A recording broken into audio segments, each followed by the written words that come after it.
خبر شامل کرتے ہیں بلوچستان کے شہر نوشکی سے۔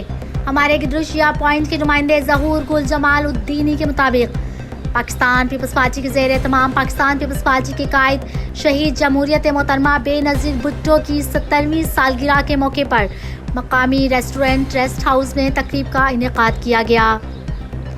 تقریب میں سالگرہ کا کیک کاٹا گیا اور محترمہ بے نظیر بھٹو کو خراج عقیدت پیش کی گئی۔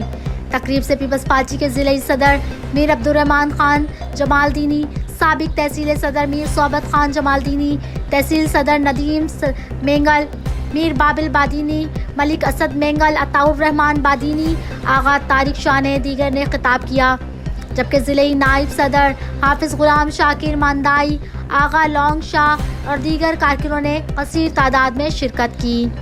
مقررین نے خطاب کرتے ہوئے کہا کہ بھٹو خاندان پاکستان کی واحد خاندان ہے جنہوں نے جمہوریت کے لیے اپنی نسلوں کی قربانیاں پیش کی۔ انہوں نے محترمہ بے نظیر بھٹو کی سالگرہ پر کارکنوں کو مبارکباد پیش کی۔ کارکنوں نے ہمیشہ ہر مشکل کا خندہ پیشانی، صبر و برداشت کے ساتھ جبر کا مقابلہ کیا ہے۔